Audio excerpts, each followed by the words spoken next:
Welcome to basics academy. আজকে আমরা আবার একটা নতুন এক্সপেরিমেন্ট নিয়ে এলাম। আজকে যে এক্সপেরিমেন্টটা করব আমরা, সেই এক্সপেরিমেন্টটা আমার টিমের দ্বারা করা হবে এবং এটা এক্সপার্টের দ্বারাই করা হবে। এটা ব্লাড গ্রুপিং নিয়ে আমরা প্রপার প্রসিজিওর মেনেই আমরা কাজটা করব। আশা করি আপনারা ভিডিওটা দেখে মজা পাবেন। আমরা আমাদের সেট আপ নিয়ে রেডি। এখানে লেখা আছে এ বি ডি। এগুলা অ্যাকচুয়ালি এন্টি এ এন্টি বি, আর এখানে হচ্ছে গিয়ে ডি। ডি হচ্ছে গিয়ে আর এইচ ফ্যাক্টর। ঠিক আছে? এটাই ইন্ডিকেট করবে ও পজিটিভ না নেগেটিভ। বি তো বি, আমরা বি ব্লাড গ্রুপটা জাস্টিফাই করতে পারবো বা আইডেন্টিফাই করতে পারবো। আর এ হচ্ছে কি আমরা এ আইডেন্টিফাই করতে পারবো, মানে এন্টি এ দিয়ে।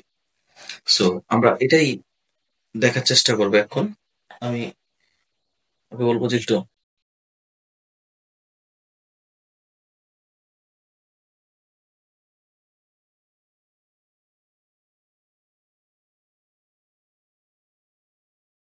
এটা প্রিকিং নিডল দিয়ে করে, কিন্তু আমাদের কাছে এখন অ্যাভেলেবল প্রিকিং নিডল নেই, সুতরাং আমরা এটা দিয়েই করছি।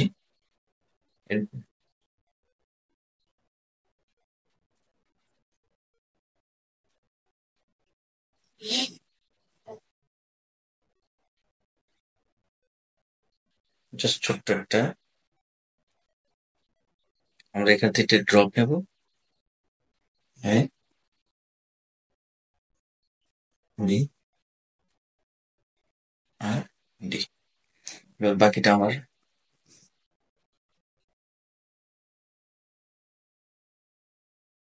এখন আমরা সিঙ্গেল ড্রপ সেরাম নেব। সেরাম এ, অ্যাগ্লুটিনিন আলফা, তারপর বিটা অ্যাগ্লুটিনিন 1 ড্রপ, তারপর আমরা আর এইচ ফ্যাক্টর নিলাম।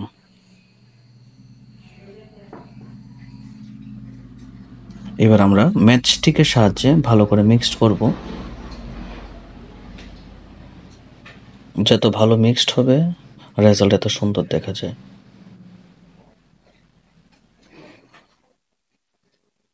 বিটা অ্যাগ্লুটিনিনকে ব্লাডের সাথে ভালো করে মিক্সড করালাম। তারপর আরেকটা স্টিক দিয়ে আমরা আরেকটা স্টিক দিয়ে আমরা আর এইচ ফ্যাক্টরটাকে আমরা ভালো করে মিক্সড করলাম। এখন আমরা চেক করব আস্তে আস্তে, এই স্লাইডটাকে নিয়ে শেক করব। শেক করার পরে দেখব যে কোয়াগুলেশন স্টার্ট হয়েছে কিনা। যদি কোয়াগুলেশন স্টার্ট হয় তাহলে আমরা একটু জুম করে দেখতে পারবো যে এখানে ব্লাড ক্লটিং শুরু হয়ে গেছে। ঠিক আছে, ছোট ছোট গ্র্যানুলসের মতন এখানে ব্লাড ক্লটিং দেখা যাচ্ছে। তার সাপেক্ষে আমরা বলতে পারি যে এখানে এ পজিটিভ। হ্যাঁ, এ ব্লাড গ্রুপ আছে এখানে, আমরা এটা দেখতে পেলাম। পজিটিভ কি নেগেটিভ এটা আমরা এখনো জাজমেন্ট করতে পারিনি। এটা দেখতে হবে ভালো করে যে আর এইচ ফ্যাক্টরে কোয়াগুলেশন হয়েছে কিনা। যদি আর এইচ ফ্যাক্টরে কোয়াগুলেশন হয় তাহলে আমরা এটাকে বলতে পারবো যে ও এ পজিটিভ। আমরা একটু ওয়েট করি। তো এখানে আমরা কোয়াগুলেশন দেখতে পারছি যে এখানে আলফা অ্যাগ্লুটিনিন আছে এবং এটা কোয়াগুলেশন শো করছে। বিটা অ্যাগ্লুটিনিনের কোনো কোয়াগুলেশন শো করেনি বা ক্লটিং কোনো কিছু দেখায়নি, এবং আর এইচে কিছুটা দেখাচ্ছে। আমরা এটা একটু জুম করতে পারলে আমরা দেখতে পাবো। তো আমার এখানে আমরা এখানে বুঝতে পেলাম যে ব্লাডটা এ পজিটিভ। আশা করি আপনাদের ভালো লেগেছে। Thank you.